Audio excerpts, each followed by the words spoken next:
मित्रों, आज के वीडियो में हम उत्तराखंड बोर्ड परीक्षा 2025 के कक्षा 10 हिंदी के प्रश्न पत्र को यहाँ पर हल करने वाले हैं।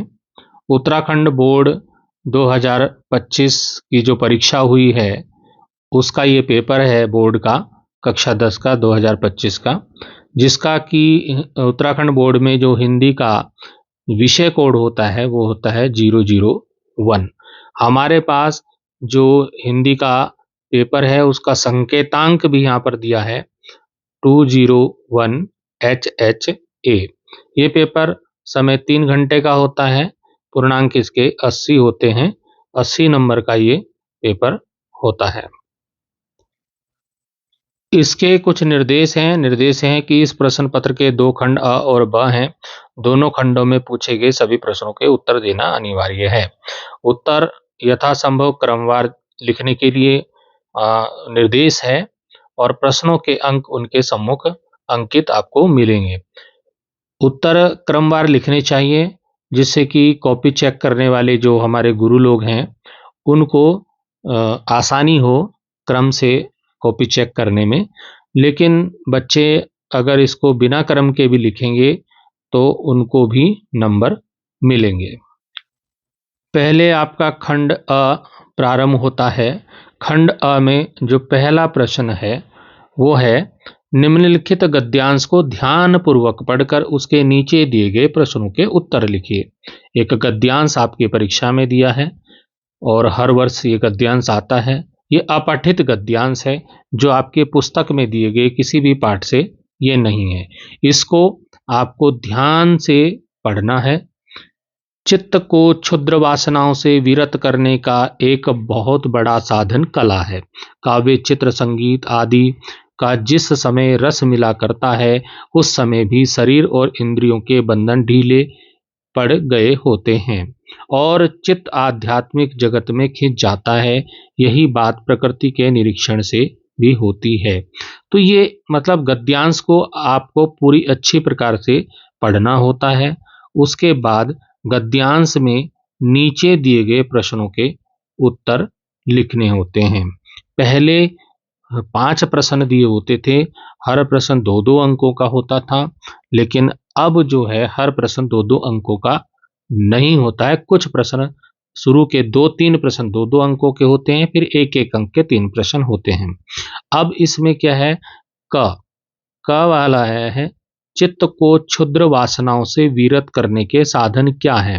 अब आपको इसी गद्यांश में ढूंढना है उत्तर और यहीं से आपको उत्तर मिल जाएगा कि चित्त को क्षुद्र वासनाओं से विरत करने का एक बहुत बड़ा साधन कला है। काव्य, चित्र, संगीत आदि का जिस समय रस मिला करता है उस समय भी शरीर और इंद्रियों के बंधन ढीले पड़ गए होते हैं और चित्त आध्यात्मिक जगत में खिंच जाता है। तो यहाँ तक आप इसका उत्तर लिख सकते हैं और बच्चों ने अगर यहाँ से यहाँ तक भी लिखा होगा तो भी उनको नंबर मिलेंगे। इसी में ख वाला प्रश्न आता है, झगड़े की जड़ काटने एवं सबको अपने उचित अधिकार स्वतः प्राप्त हो जाएं, इसके लिए क्या करना चाहिए। तो यहीं पर आप इसको पढ़ेंगे तो आपको मिल जाएगा, इसका उत्तर भी यहीं पर आपको देखने को मिल जाएगा। तो यहाँ पर दिया है, मैं और तू के ऊपर उठ सकें, यहीं पे है कि यह वस्तु मेरी होकर रहे, इससे संघर्ष और कलह होता है, परंतु सेवा और सुकृत संघर्ष में नहीं हो सकता। हम तुम सो आदमी सच बोलें, धर्माचरण करें, उपासना करें, लोगों के दुख निवारण करें, इसमें कोई झगड़ा नहीं है। तो कहता है इस वस्तु को मैं लूं या तुम, या झगड़े का विषय हो सकता है। तो ये यहाँ से आपको गद्यांश को पढ़ना है और फिर इसका एक बढ़िया सा उत्तर लिखना है।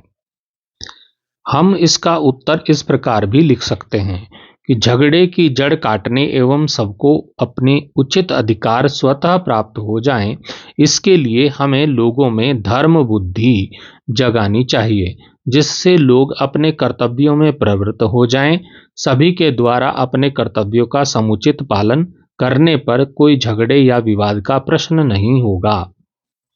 तो पहले प्रश्न में जो खंड का और खा हैं वो 2-2 नंबर के और बाकी 3 प्रश्न 1-1 नंबर के होंगे। तो ये 7 नंबर का पहला प्रश्न है। ग वाला है, उपर्युक्त गद्यांश का उपयुक्त शीर्षक लिखिए। जो हमने गद्यांश पढ़ा उसका उपयुक्त शीर्षक, सही शीर्षक क्या हो सकता है?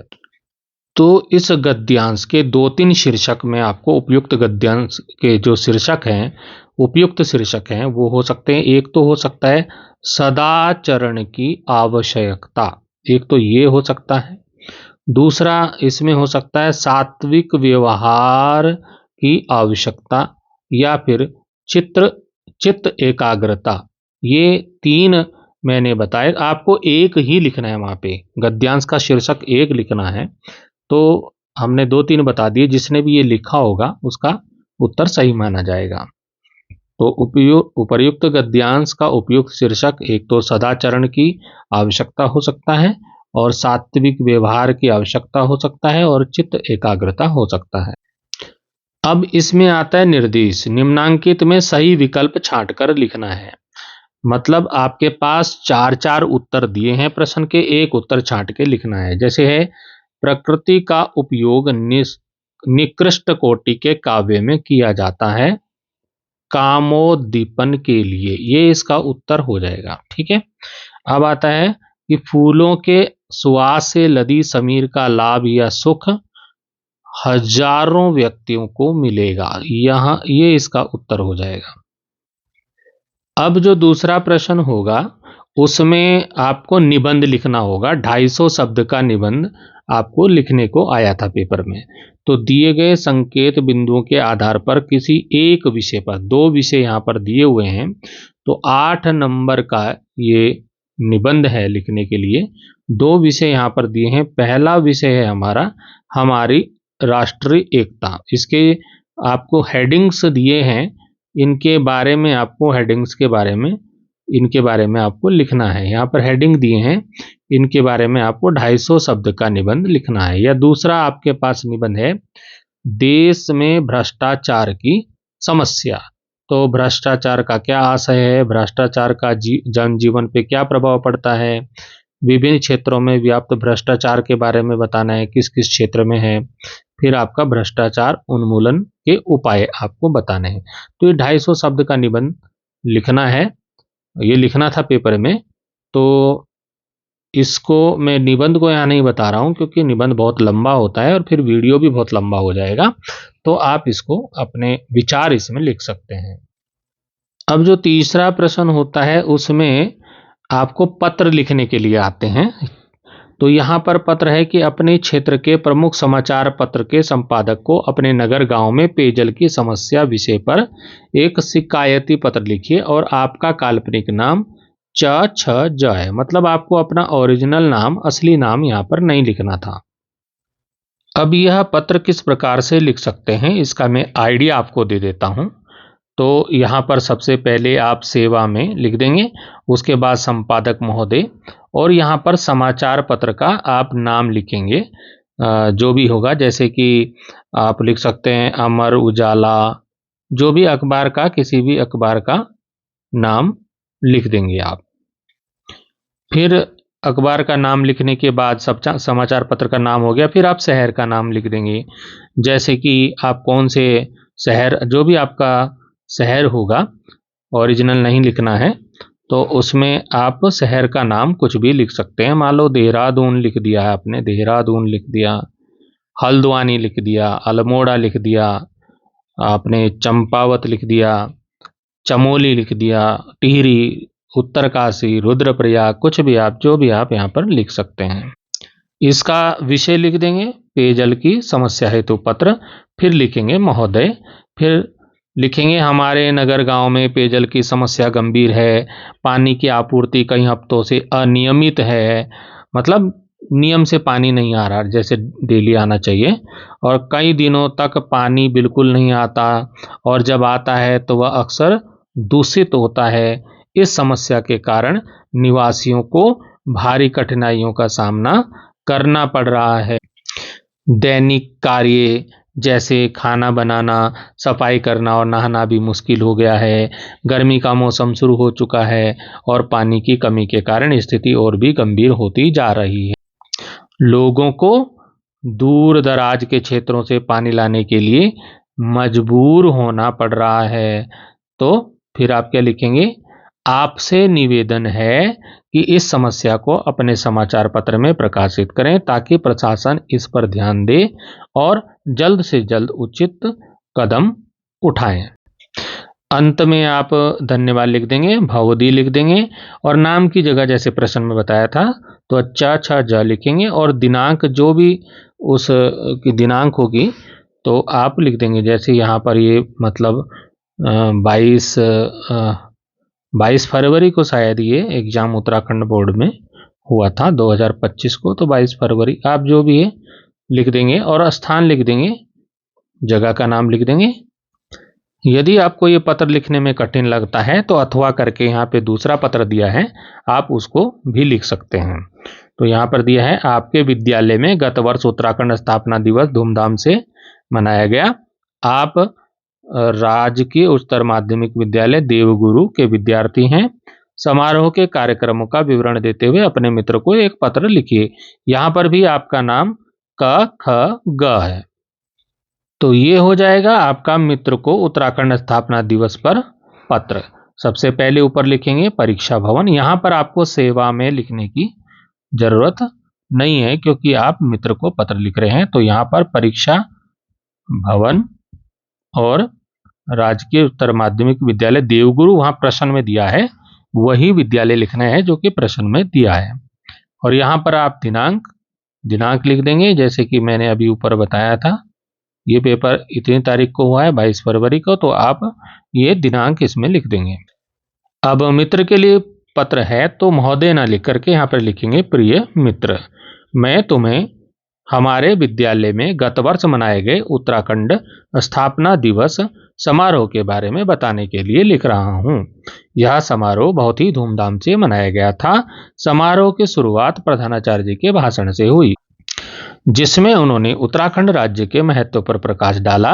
इसके बाद विद्यार्थियों ने उत्तराखंड की संस्कृति और परंपराओं को दर्शाने वाले कई रंगारंग कार्यक्रम प्रस्तुत किए। कक्षा 6 से 8 तक के विद्यार्थियों ने एक लघु नाटिका प्रस्तुत की। कक्षा 9 और 10 के विद्यार्थियों ने लोक नृत्यों की प्रस्तुति दी। विद्यालय के संगीत समूह ने देशभक्ति के गीत गाए। समारोह में एक प्रश्नोत्तरी प्रतियोगिता भी आयोजित की गई। अंत में प्रधानाचार्य जी ने सभी विद्यार्थियों को संबोधित किया और उन्हें उत्तराखंड के विकास में योगदान देने के लिए प्रेरित किया। तो इस प्रकार से आप पत्र लिख सकते हैं। अब आता है प्रश्न संख्या 4। निम्नलिखित प्रश्न खंडों का यथा निर्देश उत्तर दीजिए। पहला है जीवन में उदारता आवश्यक है। अब इसके यहाँ ब्रैकेट में लिखा है प्रश्नवाचक वाक्य बनाइए।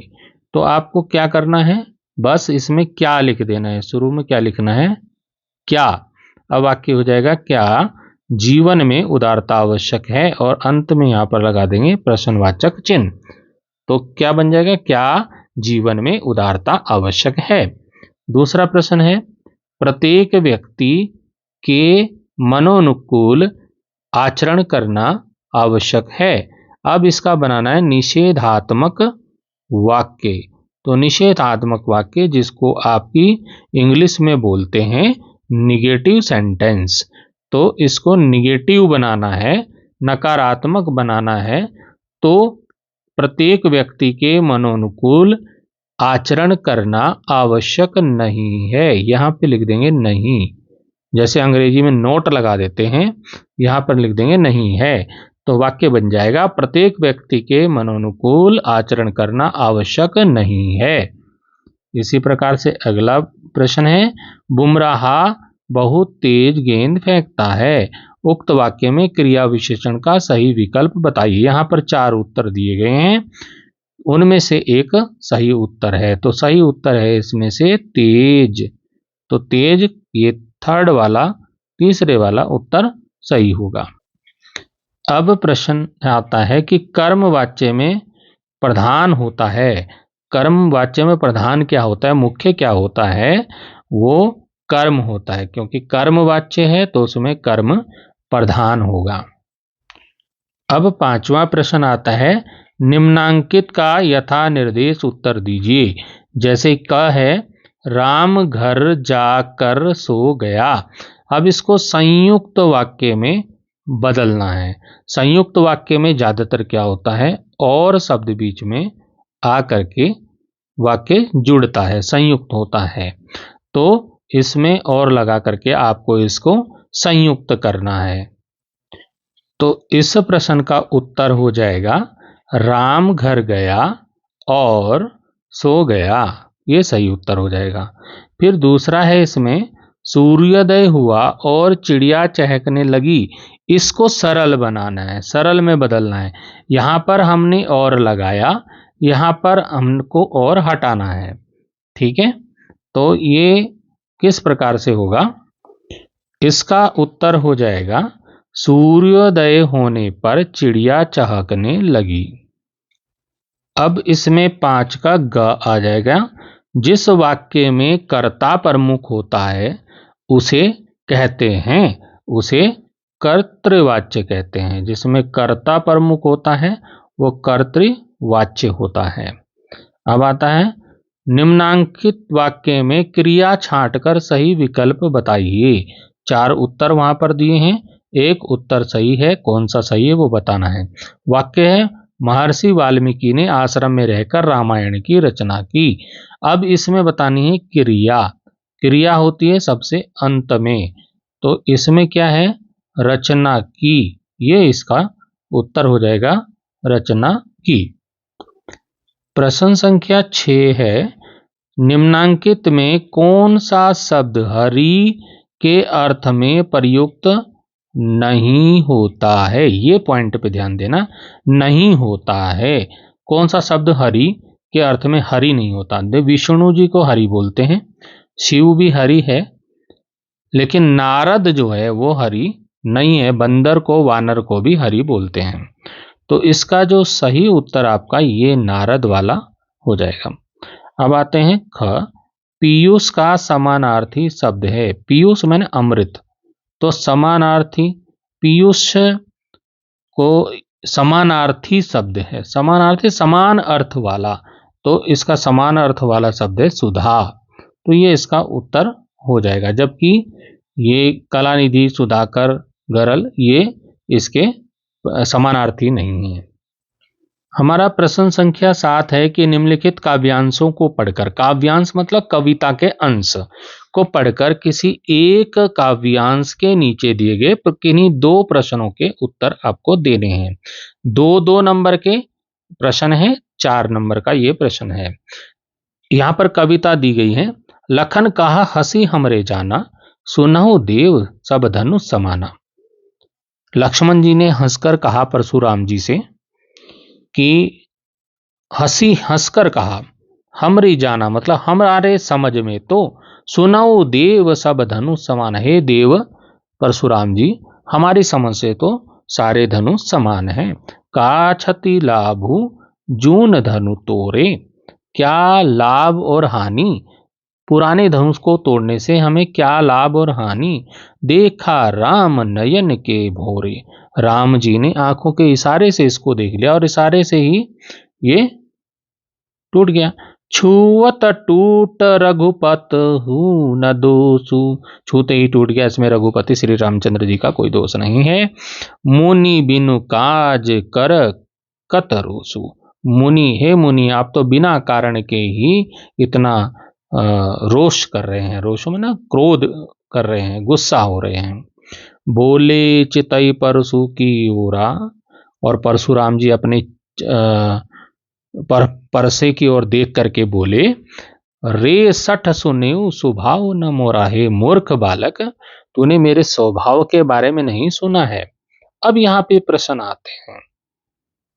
प्रश्न है, लक्ष्मण ने परशुराम से क्या कहा। तो लक्ष्मण ने परशुराम से कहा, हे देव हमने तो यह जाना है कि सारे धनुष एक ही समान होते हैं। अब इसमें दूसरा प्रश्न है, धनुष टूटने में राम का दोष क्यों नहीं है? तो धनुष तोड़ने में राम का दोष इसलिए नहीं है क्योंकि उन्होंने तो इसे केवल देखा था और यह तो उनके छूते ही टूट गया। लिखा ना, छुअत टूट रघुपतहु न दोषु, मतलब छूते ही टूट गया। इसमें रघुपति श्री रामचंद्र जी का कोई दोष नहीं है। अब प्रश्न आता है कि परशुराम के क्रोध का कारण क्या है? तो परशुराम के क्रोध का कारण यह है कि लक्ष्मण ने उनकी बातों का प्रत्युत्तर दिया, जवाब दिया और धनुष टूटने की घटना को सामान्य बताया, जिससे उन्हें क्रोध आ गया। क्योंकि वो धनुष सामान्य नहीं था, वो धनुष भगवान शिव का धनुष था, जो कि परशुराम जी को उन्होंने दिया था। तो भगवान शिव के धनुष टूटने की घटना सामान्य घटना नहीं हो सकती। तो इससे क्या हो गया, परशुराम जी को क्रोध आ गया। अब यहाँ पर दूसरी भी कविता दी हुई है। यदि आपको परशुराम वाले प्रश्न उत्तर नहीं आते तो आप ये फसल कविता को देख सकते हैं। फसल क्या है? और तो कुछ नहीं, वह नदियों के पानी का जादू है, वह हाथों के स्पर्श की महिमा है, भूरी काली संदली मिट्टी का गुण धर्म है, रूपांतर है सूरज की किरणों का, सिमटा हुआ संकोच है हवा की थिरकन का। तो ये कविता है, ये कविता पर प्रश्न दिया है। कवि ने फसल को नदियों के पानी का जादू कहा है। उक्त कथन को अपने शब्दों में स्पष्ट करें। कवि ने फसल को नदियों के पानी का जादू इसलिए कहा है क्योंकि फसलें नदियों के पानी से सिंचित होती हैं और यह पानी फसलों के विकास और वृद्धि के लिए महत्वपूर्ण होता है। पानी के बिना फसलें जीवित नहीं रह सकती, इसलिए पानी को जादू कहा गया है। अब प्रश्न आता है कि फसल के लिए अन्य किन रूपकों का प्रयोग किया गया है और क्यों, स्पष्ट कीजिए। तो इसका उत्तर हो सकता है कि फसल के लिए अन्य रूपक जैसे हाथों के स्पर्श की महिमा, मिट्टी का गुणधर्म, सूरज की किरणों का रूपांतरण और हवा का थिरकन का प्रयोग किया गया है। ये रूपक फसल के उत्पादन में विभिन्न तत्वों और मनुष्यों के योगदान को दर्शाते हैं। अब इसी में गा वाला भी आता है। देखिए वहां पर पहले ही बताया था कि केवल दो करने, किसी एक कविता के केवल 2 प्रश्न करने हैं, लेकिन मैं यहाँ वीडियो में आपको तीनों के तीनों को बता रहा हूं, लेकिन परीक्षा में आपको केवल 2 इसमें करने होते हैं। अब यहाँ पर प्रश्न आता है कि मिट्टी के गुण धर्म से क्या अभिप्राय है? वर्तमान जीवन शैली का मिट्टी के गुण धर्म पर क्या प्रभाव पड़ रहा है? तो इसका उत्तर हो जाएगा कि मिट्टी के गुण धर्म से अभिप्राय है मिट्टी की प्राकृतिक विशेषताएं और गुण, जैसे उसकी उर्वरता, संरचना और उसमें मौजूद पोषक तत्व। वर्तमान जीवन शैली का मिट्टी के गुण धर्म पर नकारात्मक प्रभाव पड़ रहा है, निगेटिव प्रभाव पड़ रहा है, क्योंकि रासायनिक उर्वरकों और कीटनाशकों के अत्यधिक उपयोग से मिट्टी की गुणवत्ता कम हो रही है और प्रदूषण बढ़ रहा है।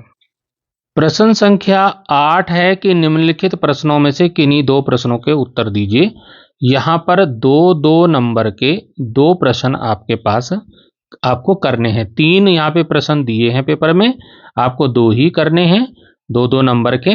तो यहाँ पर पहला इसका वाला प्रश्न है, राम लक्ष्मण परशुराम संवाद जो एक कविता है में लक्ष्मण ने वीर योद्धा की क्या क्या विशेषताएं बताई।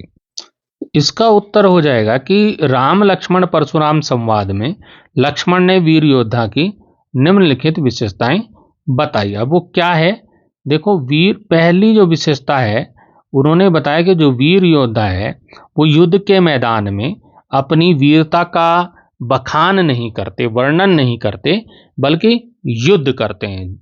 और जो अपनी वीरता का बखान करते हैं वो कायर होते हैं। तो वीर योद्धा अपनी वीरता का प्रदर्शन युद्ध में करते हैं, बातें बनाकर नहीं करते। वे धैर्यवान और गंभीर होते हैं। वे अपनी प्रशंसा स्वयं नहीं करते और वे किसी को भी कमजोर नहीं समझते। एक और बात लक्ष्मण जी ने परशुराम जी से कही कि हमारे परिवार में 4 चीज पर जो है वीरता नहीं दिखाते। एक तो ईश्वर देवता पर वीरता नहीं दिखाते, ईश्वर के भक्त पर वीरता नहीं दिखाते, और ब्राह्मण पे वीरता नहीं दिखाते, और गाय पर वीरता नहीं दिखाते, क्योंकि इनको बधे पाप और अपकीर्ति हारे, यानी कि इनका वध करने से पाप लगता है और हारने से इनसे क्या हो जाएगा, अपयश होता है। तो इन पर हम अपनी वीरता नहीं दिखाते हैं। 8 का जो ख वाला प्रश्न है वो है, जय शंकर प्रसाद की आत्मकथा कविता के आधार पर बताइए कि कवि आत्मकथा लिखने से क्यों बचना चाहता है। तो जयशंकर प्रसाद की आत्मकथा कविता के आधार पर कवि आत्मकथा लिखने से बचना चाहते हैं, क्योंकि वे अपने जीवन को एक साधारण व्यक्ति का जीवन मानते हैं। तो जयशंकर प्रसाद जी अपने जीवन को एक साधारण व्यक्ति का जीवन मानते हैं और जिसमें कुछ भी असाधारण नहीं है। उन्हें लगता है कि उनकी आत्मकथा में ऐसा कुछ नहीं है जो दूसरों को प्रेरित कर सके।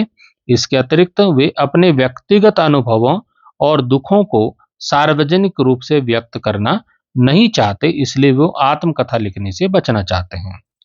वैसे इसमें 2 ही प्रश्न करने थे, लेकिन यहाँ पर हम ग वाला भी उत्तर आपको बता रहे हैं। संगतकार कविता के माध्यम से कवि जो है वो किस प्रकार के व्यक्तियों की ओर संकेत करना चाह रहा है। तो संगतकार कविता के माध्यम से कवि उन व्यक्तियों की ओर संकेत करना चाह रहा है जो मुख्य कलाकार या मुख्य गायक या नायक की सफलता में पर्दे के पीछे रहकर महत्वपूर्ण योगदान देते हैं। ये व्यक्ति अपनी प्रतिभा और क्षमता होने के बावजूद मुख्य कलाकारों को आगे बढ़ाने में सहायक भूमिका निभाते हैं। वे अपनी इच्छाओं और महत्वाकांक्षाओं को दबाकर दूसरों को समर्थन और प्रोत्साहन देते हैं। प्रश्न संख्या 9 में क और ख 2 प्रश्न हैं, दोनों करने होते हैं। ये आपके एक एक नंबर के हैं और पहले जब 100 नंबर का पेपर होता था, अब 20 नंबर इंटरनल असेसमेंट होता है, आंतरिक मूल्यांकन होता है, जो स्कूल से ही, विद्यालय से ही 20 नंबर बच्चों को मिल जाते हैं। अब यहाँ पर पहले 2-2 नंबर का होता था, अभी 1-1 नंबर का प्रश्न आ रहा है। तो यहाँ पर है, उद्धव द्वारा दिए गए योग के संदेश ने गोपियों की विरह अग्नि में घी का काम कैसे किया। तो इस प्रश्न का उत्तर आपके सामने है। उत्तर होगा कि उद्धव द्वारा दिए गए योग के संदेश ने गोपियों की विरह अग्नि में घी का काम इसलिए किया क्योंकि गोपियां जो हैं कृष्ण के प्रेम में डूबी हुई थीं और उनके विरह में, मतलब बिछड़ने का जो दुख था, उससे दुखी थी। उद्धव ने उन्हें निर्गुण ब्रह्म और योग का उपदेश दिया, संदेश दिया, जो उनके प्रेम और भावनाओं के विपरीत था। इससे उनकी विरह वेदना और बढ़ गई और जैसे आग में घी डालने का काम उनके उपदेश ने किया और उससे क्या हुआ, उनकी विरह की वेदना और भड़क उठी। इसी में सेकंड वाला जो प्रश्न है वो है, उत्साह कविता में बादल किन किन अर्थों की ओर संकेत करता है। तो उत्साह कविता में बादल निम्नलिखित अर्थों की ओर संकेत करता है। वो अर्थ कौन कौन से हैं? एक तो है, बादल उत्साह और प्रेरणा का प्रतीक है जो लोगों को नया जीवन और उमंग प्रदान करता है। दूसरा, यह परिवर्तन और क्रांति का भी प्रतीक है जो समाज में बदलाव लाने की प्रेरणा देता है। और इसमें जो थर्ड पॉइंट हो जाएगा कि यह प्रकृति की उदारता और सृजनशीलता का प्रतीक है जो जीवन को संभव बनाता है। अब आता है प्रश्न संख्या 10। इसमें क्या है कि कोई गद्यांश दिया है तो निम्नलिखित गद्यांश को पढ़कर किसी एक गद्यांश के नीचे दिए गए प्रश्नों के उत्तर देने हैं। दो प्रश्न गद्यांश को पढ़ना है और उसके नीचे दिए गए दो प्रश्नों के उत्तर देने हैं। 2-2 नंबर यानी कि आपका 4 नंबर का ये प्रश्न है। तो इसमें दो गद्यांश दिए हैं, आपको एक ही गद्यांश के दोनों प्रश्न करने। ऐसा नहीं करना है कि एक प्रश्न आपने इस गद्यांश का कर दिया और एक प्रश्न आपने दूसरे गद्यांश का कर दिया, ऐसा नहीं करना है। एक ही गद्यांश के दोनों प्रश्नों के उत्तर आपको देने हैं। और ये जो गद्यांश है ये आपकी पुस्तक क्षितिज के जो आपका गद्य खंड है उससे ये लिए गए हैं। तो ये वाला गद्यांश देखिए, आपका ऊपर की तस्वीर से यह नहीं माना जाए कि बाल गोविंद भगत साधु थे। तो बाल गोविंद भगत नाम का पाठ है आपके पुस्तक में, उससे ये आपका गद्यांश लिया गया है। तो यहाँ पर इसमें इस गद्यांश को आप अच्छे से पढ़िए और उसमें दिए गए प्रश्नों के उत्तर आपको देने हैं। जैसे पहला प्रश्न है, खेती बाड़ी से जुड़े गृहस्थ बाल गोविंद भगत अपनी किन चारित्रिक विशेषताओं के कारण साधु कहलाते थे? मतलब कौन सी चारित्रिक विशेषताएं थी जो जिन को के कारण वो साधु कहलाते थे? आप गद्यांश को अच्छी प्रकार से पढ़ेंगे तो आपको गद्यांश में ही इन प्रश्नों के उत्तर मिल जाएंगे। तो इसका उत्तर इस प्रकार से हो सकता है कि बाल गोविंद भगत कबीर को साहब मानते थे, उन्हीं के गीतों को गाते थे, उन्हीं के आदेशों पर चलते थे, वे कभी झूठ नहीं बोलते थे, खरा व्यवहार रखते थे, किसी से भी दो टूक बात करने में संकोच नहीं करते थे, ना किसी से खामखा झगड़ा मोल लेते थे, वे किसी की चीज नहीं छूते थे, किसी भी चीज को, कोई भी वस्तु को नहीं छूते थे और ना बिना पूछे व्यवहार में लाते थे और इन्हीं चारित्रिक विशेषताओं के कारण वो साधु कहलाते थे। अब इसी में दूसरा प्रश्न आता है कि बाल गोविंद भगत लोगों के साथ कैसा व्यवहार करते थे? इसी जो अभी हमने बताया उसी में इसका भी उत्तर आ गया। बाल गोविंद भगत लोगों के साथ खराब व्यवहार रखते थे, किसी को भी दो टूक बात कहने में संकोच नहीं करते थे, ना किसी से खामखा झगड़ा मोल लेते थे। तो ये उत्तर आपको इस गद्यांश में भी आराम से मिल जाएंगे।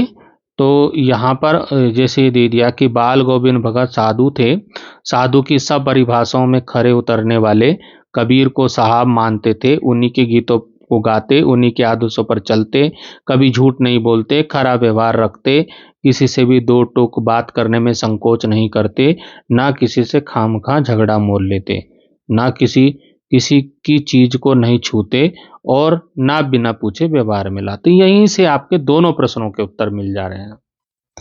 अब इसमें यदि आपको पहले वाले गद्यांश के प्रश्नों के उत्तर समझ में नहीं आते तो आप दूसरे वाले गद्यांश से भी प्रश्नों के उत्तर कर सकते हो।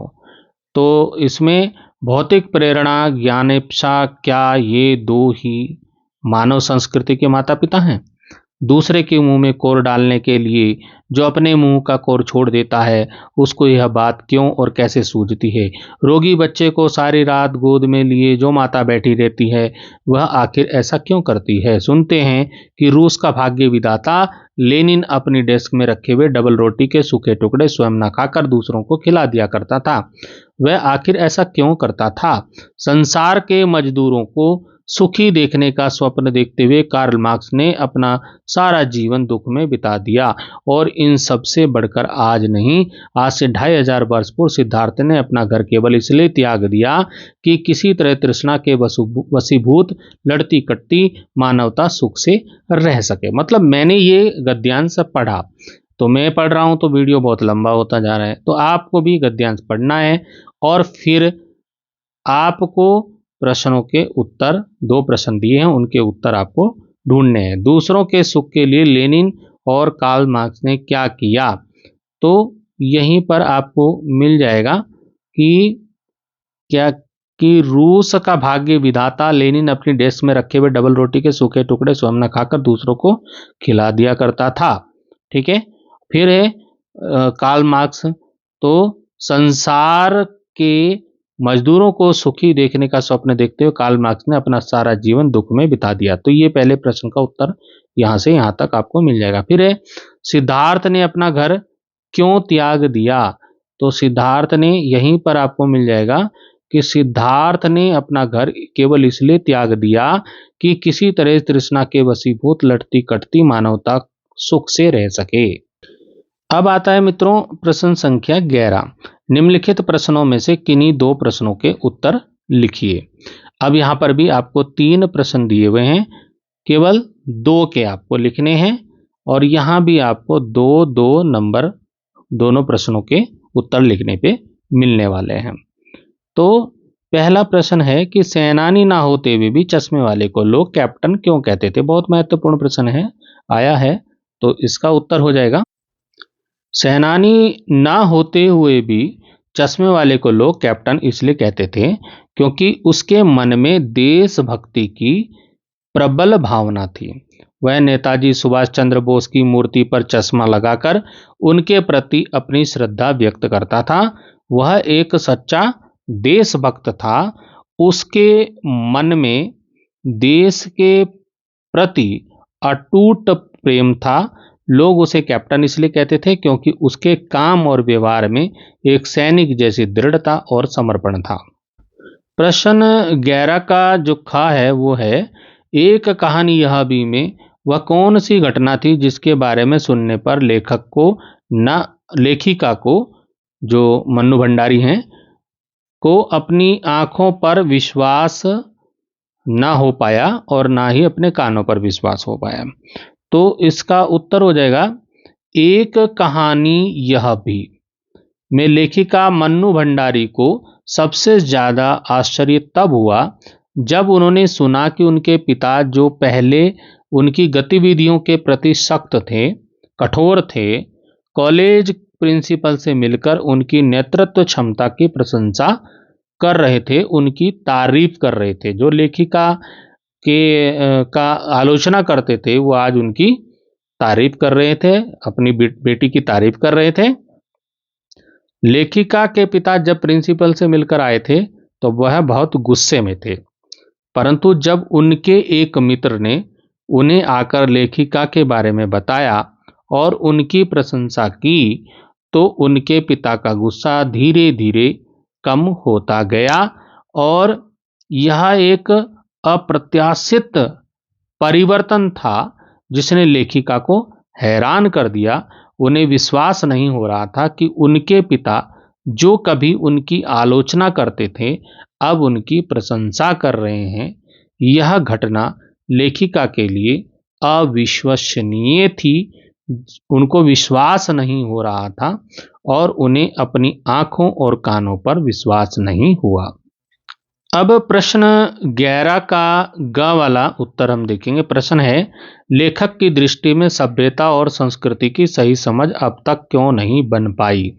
देखिए, प्रश्न इसमें से 2 ही करने थे लेकिन हम तीनों बता रहे हैं, जिससे आपको तीनों का ही, किसी ने कोई प्रश्न किया होगा, किसी ने दूसरा किया होगा, किसी ने तीसरा किया होगा। तो इसका उत्तर हो जाएगा, लेखक की दृष्टि में सभ्यता और संस्कृति की सही समझ अब तक इसलिए नहीं बन पाई है क्योंकि लोग इन दोनों शब्दों का अर्थ एक ही समझते हैं।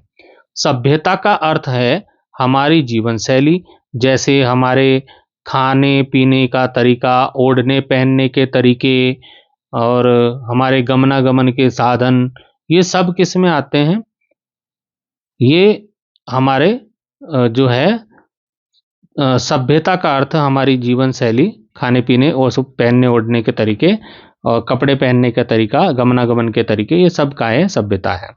और संस्कृति का अर्थ है हमारी सोच, हमारे विचार, हमारे मूल्य आदि। तो सभ्यता समय के साथ बदलती रहती है, जैसे समय बदलेगा वैसे सभ्यता बदलती रहती है, लेकिन संस्कृति अपेक्षाकृत स्थिर रहती है। लोग इन दोनों शब्दों के बीच के अंतर को नहीं समझते हैं, इसलिए वे इन शब्दों का सही अर्थ नहीं समझ पाते हैं। अब हम चले प्रश्न संख्या 12 पे। 12 का क है, नेताजी का चश्मा कहानी से क्या संदेश मिलता है? ये 1 नंबर का प्रश्न है। और दूसरा है, आपकी दृष्टि में बाल गोविंद भगत की कबीर पर अगाध श्रद्धा के क्या कारण रहे होंगे? ये आपका 2 नंबर का है। तो पहले हम देखते हैं कि नेताजी का चश्मा कहानी से क्या संदेश मिलता है। इसका उत्तर लिख देंगे हम कि नेताजी का चश्मा कहानी हमें देश प्रेम और देशभक्ति की भावना का संदेश देती है।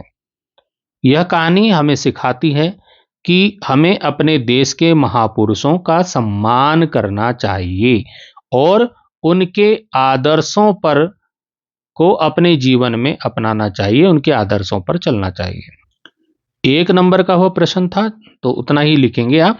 दूसरा जो प्रश्न है इसमें 12 का ख, आपकी दृष्टि में बाल गोविंद भगत की कबीर पर अगाध श्रद्धा के क्या कारण होंगे? तो इसमें अगाध श्रद्धा के कई कारण रहे होंगे। उसमें एक तो बात हम करेंगे पहले नंबर पे कि सरल और सहज जीवन। कबीर का जीवन बहुत सरल और सहज था। बाल गोविंद भगत भी इसी तरह का जीवन जीते थे। उन्हें दिखावे या आडंबर से कोई मतलब नहीं था। दूसरा हम कह सकते हैं इसमें सामाजिक समरसता। कबीर ने हमेशा समाज में समानता और एकता की बात की। बाल गोविंद भगत भी सभी लोगों को समान दृष्टि से देखते थे। इसमें तीसरा पॉइंट हो जाएगा ईश्वर के प्रति समर्पण। कबीर ईश्वर के सच्चे भक्त थे। बाल गोविंद भगत भी ईश्वर के प्रति पूर्ण रूप से समर्पित थे। एक चौथा पॉइंट हम इसमें दे सकते हैं संगीत और भक्ति। देखिए, कबीर के पद संगीत और भक्ति से भरे हुए थे। बाल गोविंद भगत को भी संगीत बहुत पसंद था और वे कबीर के पदों को गाते रहते थे। तो यही कारण रहे होंगे जिनके कारण हम ये मान सकते हैं कि बाल गोविंद भगत की कबीर पर अगाध श्रद्धा थी। अब चलते हैं हम प्रश्न संख्या 13 पे। प्रश्न संख्या 13 जो है आपकी एक पुस्तक है कक्षा 10 की कृतिका। वहां से ये उस पुस्तक में 2 पाठ महत्वपूर्ण है। एक है माता का अंचल और एक है साना साना हाथ जोड़ी। इन 2 पाठों से ही 2-2 प्रश्न पूछे गए हैं। पहला और दूसरा प्रश्न माता के अंचल से है और इसमें ग और घ प्रश्न जो है वो साना साना हाथ जोड़ी पाठ से लिया गया है। तो 2 पाठ है इसमें आपके पाठ्यक्रम में। उसमें से यहाँ पर 4 प्रश्न आपको दिए गए हैं और 3 के उत्तर आपको लिखने हैं, जो कि प्रत्येक प्रश्न के आपको 2-2-2-2 नंबर आपको मिलेंगे और 6 नंबर का ये प्रश्न है। इसमें जो पहला प्रश्न है वो है माता का अंचल पाठ में वर्णित ग्राम्य संस्कृति का चित्रण कीजिए। माता का अंचल पाठ में प्राचीन भारतीय ग्रामीण संस्कृति का जीवंत चित्रण किया गया है। लेखक ने गांव के सरल जीवन, वहां के लोगों के आपसी प्रेम और सहयोग और बच्चों के निश्चल खेल कूद का सुंदर वर्णन किया है। इस पाठ में गांव के लोग मिलजुल कर रहते हैं, एक दूसरे के सुख दुख में साथ देते हैं और सादगी से जीवन व्यतीत करते हैं। बच्चे धूल मिट्टी में खेलते हैं, तरह तरह के खेल खेलते हैं, मिलजुल कर खाते पीते हैं। यह पाठ हमें उस समय के गांव के प्राकृतिक सौंदर्य, वहाँ के लोगों के सरल स्वभाव और बच्चों की मासूमियत से परिचित कराता है। अब इसी पाठ से दूसरा प्रश्न है कि माता का अंचल पाठ के आधार पर संतान के प्रति माँ की ममता और पिता के दुलार का चित्रण अपने शब्दों में करना है। तो माता का अंचल पाठ में लेखक ने संतान के प्रति माँ की ममता और पिता के दुलार का मार्मिक चित्रण किया है। लेखक के पिता उन्हें सुबह जल्दी उठाते हैं, नहलाते हैं और पूजा पाठ करवाते हैं। वे अपने बेटे को कुश्ती की भी प्रैक्टिस कराते हैं, कुश्ती भी सिखाते हैं और उसके साथ साथ तरह तरह के खेल खेलते हैं। जब लेखक डर जाता है तो वह अपनी माँ के आंचल में छिप जाता है। माँ उसे प्यार से सहलाती है, उसके घावों पर मरहम लगाती है, हल्दी पीस के लगाती है और उसे खाना खिलाती है। यह पाठ हमें माता पिता के निस्वार्थ प्रेम और उनके बच्चों के प्रति अटूट स्नेह का एहसास कराता है। अब प्रश्न आता है साना साना हाथ जोड़ी पाठ से। साना साना हाथ जोड़ी कहानी के आधार पर बताइए कि प्रकृति ने जल संचय की व्यवस्था किस प्रकार की है। तो साना साना हाथ जोड़ी कहानी में प्रकृति ने जल संचय की अद्भुत व्यवस्था की है। पहाड़ों पर बर्फ के रूप में पानी जमा होता है या बर्फ गर्मी के मौसम में पिघलती है और नदियों में बहती है। नदियां इस पानी को मैदानी इलाकों तक ले जाती हैं, जिससे लोगों को पीने और सिंचाई के लिए पानी मिलता है। इसके अलावा पहाड़ों पर झरने और झीलें भी होती हैं, जो पानी के प्राकृतिक स्रोत हैं। प्रकृति की यह व्यवस्था जल चक्र को बनाए रखने में मदद करती है, जिससे पृथ्वी पर जीवन संभव होता है। अब प्रश्न संख्या 13 में जो घ है वो है, कटाव पर किसी भी दुकान का ना होना उसके लिए वरदान है। साना साना हाथ जोड़ी कहानी के आधार पर इस कथन के पक्ष में अपनी राय व्यक्त करनी है। तो इसका उत्तर हो जाएगा कि कटाव पर किसी भी दुकान का ना होना उसके लिए वरदान है। यह कथन बिल्कुल सत्य है। दुकानों के ना होने से कटाव की प्राकृतिक सुंदरता और शांति बनी रहती है। दुकानें ना होने से वहाँ भीड़ भाड़ और प्रदूषण, अगर दुकान होती वहाँ तो दुकानें होने से वहाँ क्या होता, भीड़ भाड़ होता, प्रदूषण होता। लेकिन वहाँ दुकानें नहीं हैं तो ना वहाँ भीड़ भाड़ है ना प्रदूषण है। इसके साथ ही दुकानें होने से वहाँ की प्राकृतिक सुंदरता भी नष्ट हो जाती। इसके अतिरिक्त जो है, दुकानों के होने से कूड़ा कचरा भी बढ़ जाता। वहाँ पर लोग दुकानों से सामान खरीदते और फिर उसका कचरा वहीं फेंक देते, जैसे लोग फेंकते ही हैं। इससे कटाव की स्वच्छता और सुंदरता प्रभावित होती। इसलिए कटाव पर किसी भी दुकान का ना होना उसके लिए वरदान है। अब आ जाता है हमारा खंड ब। अभी खंड अ चल रहा था, खंड ब है।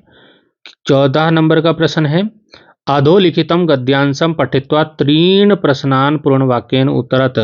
नीचे लिखे जो गद्यांश है उसको पढ़ना है और उस पर आधारित 3 प्रश्नों के उत्तर आपको पूरे वाक्य में देने हैं, पूर्ण वाक्य, शॉर्टकट में नहीं लिखना एक एक शब्द में।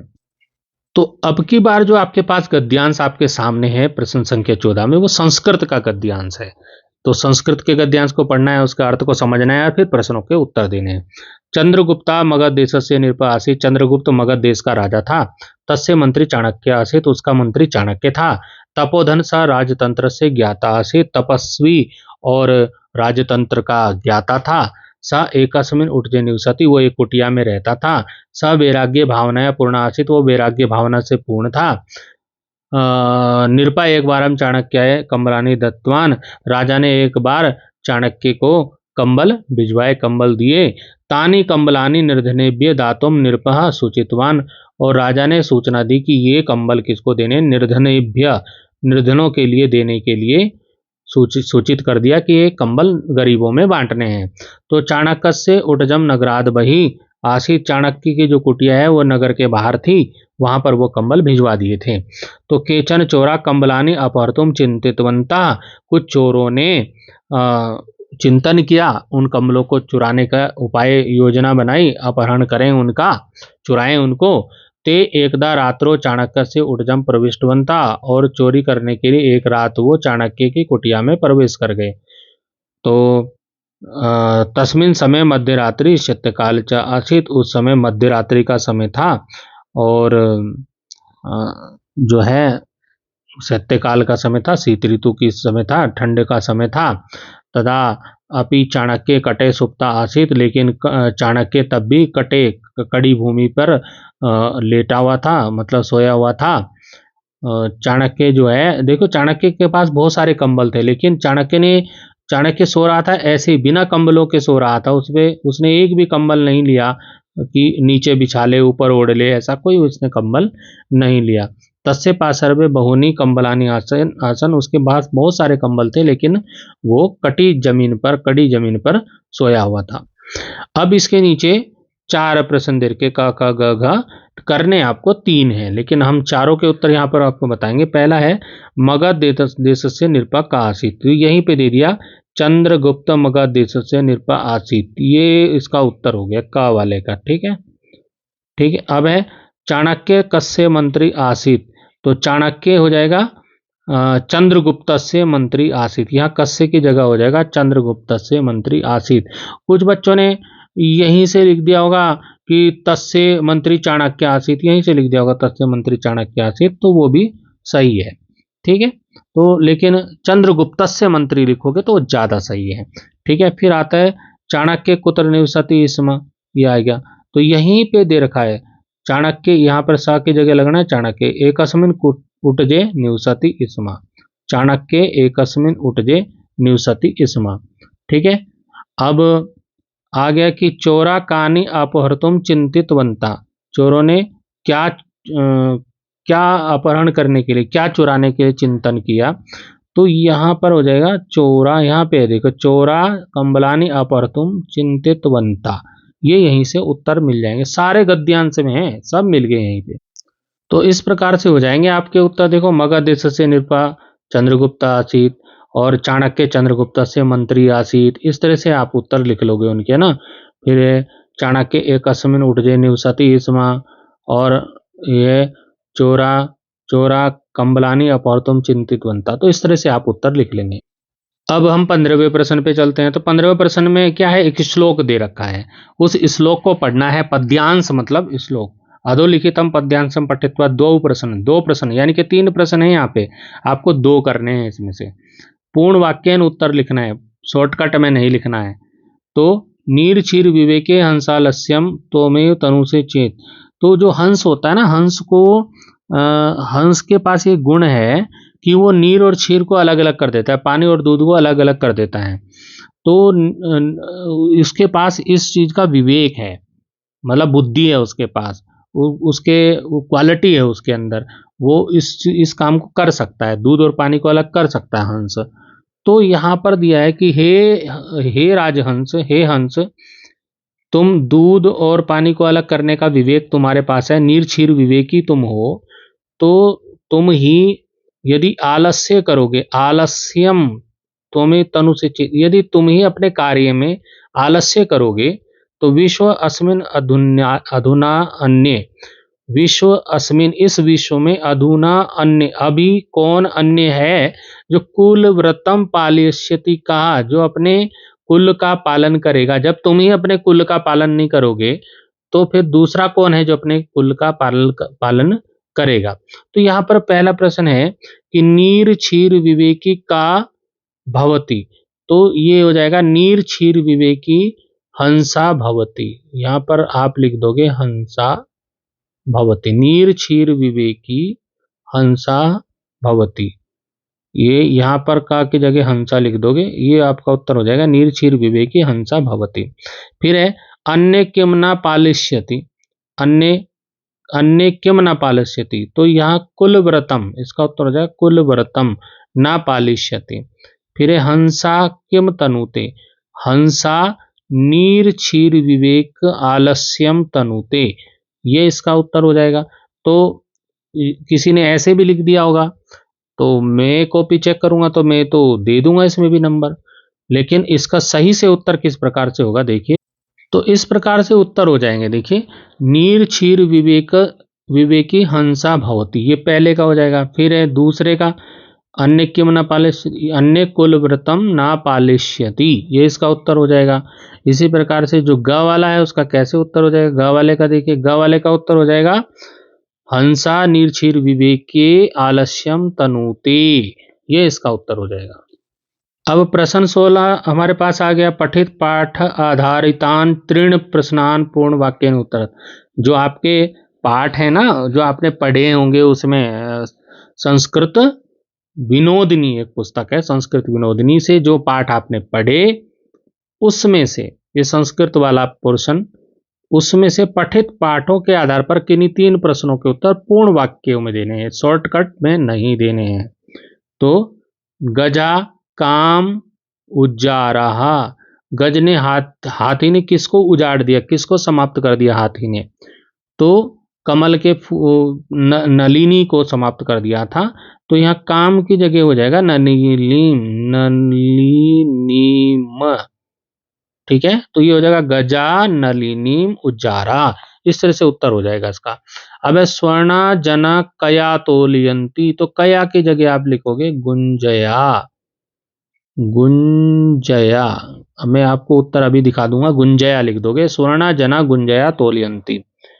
फिर है हरिद्वार नगरम कुत्र शोभते, तो हरिद्वार नगर हिमालय के सुरम्य अंचले शिवालिक पर्वतानाम मध्य शोभते, तो हरिद्वार जो है शिवालिक पर्वतों के मध्य सुशोभित होता है, तो हिमालय के, ठीक है।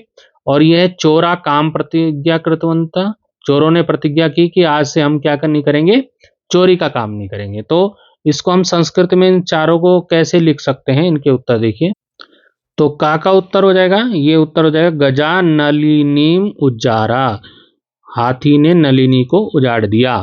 फिर यहाँ पे प्रश्न है स्वर्णा जना क्या चोतलियंती, स्वर्णम जना गुंजया तोलियंती, इस प्रकार से उत्तर लिखना है।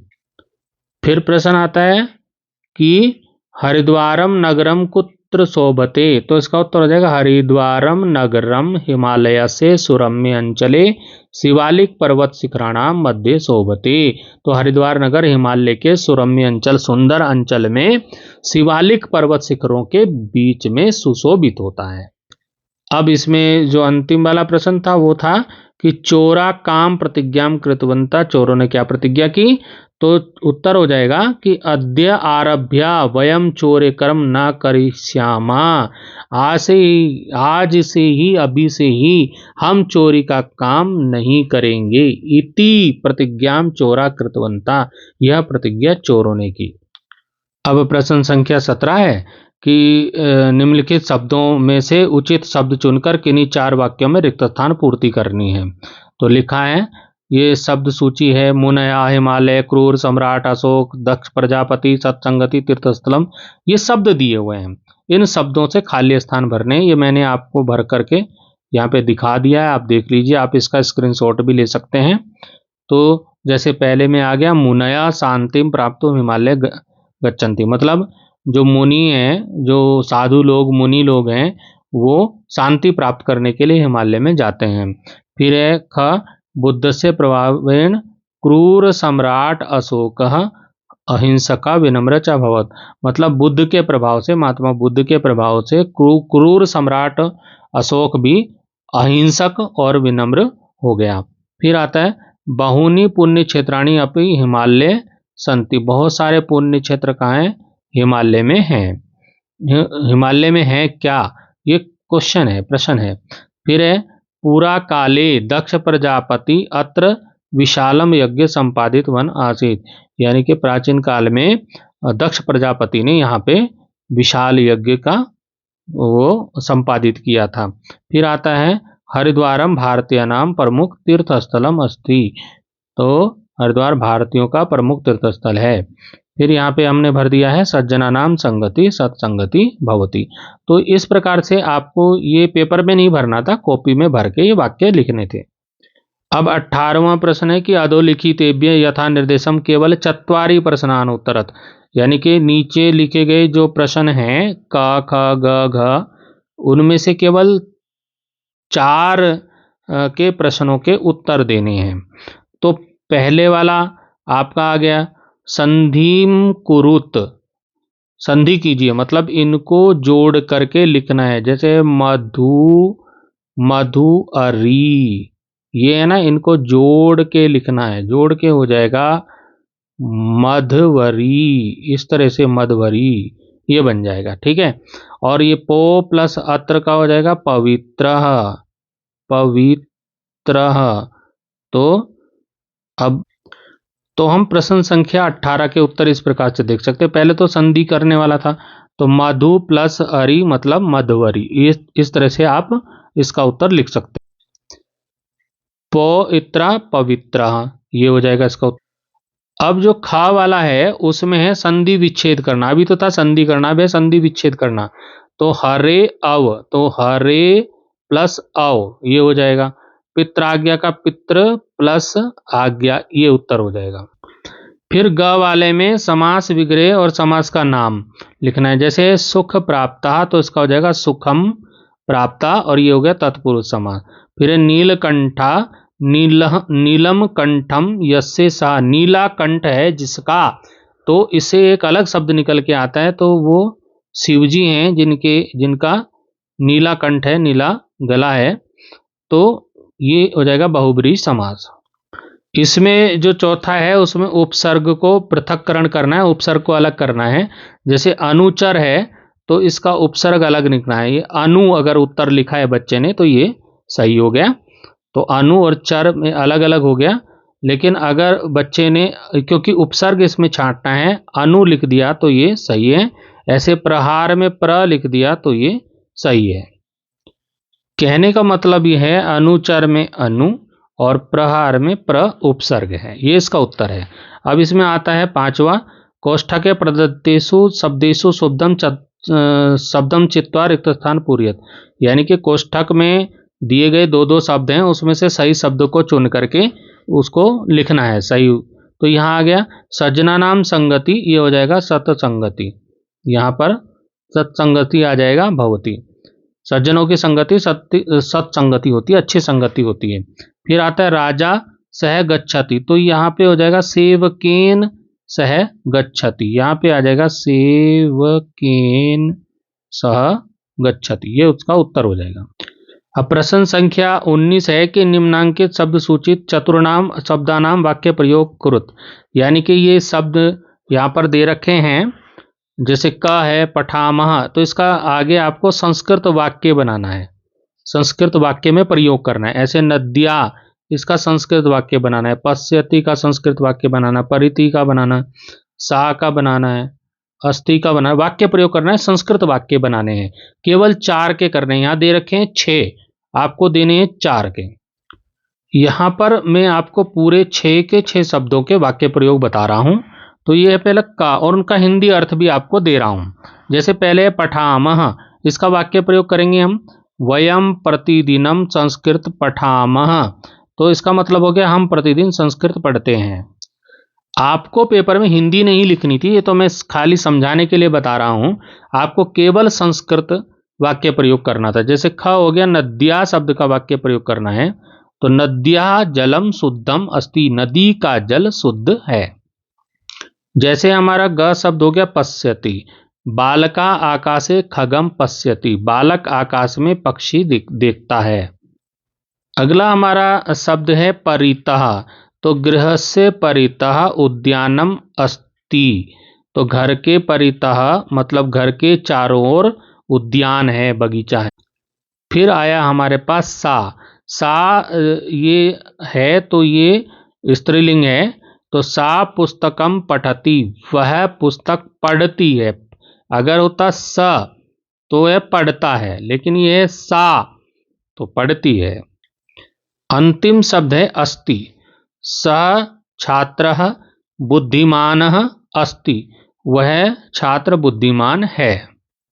अब कुछ बच्चों को ये वाक्य प्रयोग उनको नहीं आए होंगे, तो उनने अथवा करके उनके लिए प्रश्न दिया था। उन्होंने ये किया होगा कि अधोलिखितेभ्य वाक्येभ्य द्वयो संस्कृतानुवादम कुरुत, यानी कि नीचे जो लिए दिखे गए हैं वाक्य, हिंदी के वाक्य हैं, उनको संस्कृत में अनुवाद करना है। निम्नलिखित वाक्यों में से 2 का संस्कृत में अनुवाद करना है। पहला है वे दोनों पुस्तक पढ़ते हैं, दूसरा है राम दशरथ के पुत्र थे, और तीसरा है मैं फूल सूंघता हूं। तो इनका संस्कृत में अनुवाद इस प्रकार हो जाएगा, आपके सामने है, आप स्क्रीनशॉट इनका ले सकते हैं। पहला है तौ पुस्तकम पठता, मतलब वे दोनों, तौ का मतलब है वे दोनों, पुस्तकम पुस्तक को पढ़ते हैं, मतलब वे दोनों पुस्तक पढ़ते हैं। फिर आता है रामः दशरथस्य पुत्र आसीत्, राम दशरथ के पुत्र थे। ठीक है। फिर है अहम पुष्पम जिग्रामी, मैं फूल को सूंघता हूँ। जिग्रामी मतलब सूंघना। इसको ये जिग्रामी जो शब्द है कई बार नहीं आता है, इसको काफ़ी यूज नहीं करते, प्रयोग कम होता है, तो इसको हम ऐसे भी कर सकते हैं, अहम पुष्पम घ्राणे करोमि, मतलब मैं पुष्पम फूल को घ्राणे मतलब सूंघने का काम कर रहा हूँ। तो ये भी आप लिख सको, किसी बच्चे ने ये लिखा है तो उसको भी नंबर मिलने चाहिए, और ये लिखा है तो उसको भी नंबर मिलने चाहिए। तो मित्रों, इस प्रकार से हमने उत्तराखंड बोर्ड की जो परीक्षा 2025 की हुई, उसमें जो कक्षा 10 के लिए जो प्रश्न पत्र आया था हिंदी का, उसको हमने इस वीडियो में यहाँ पर हल करने का पूरा प्रयास किया। तो आप इसको देख करके अपनी तैयारी कर सकते हैं। तो फिर मिलेंगे अगले वीडियो में। अभी के लिए धन्यवाद।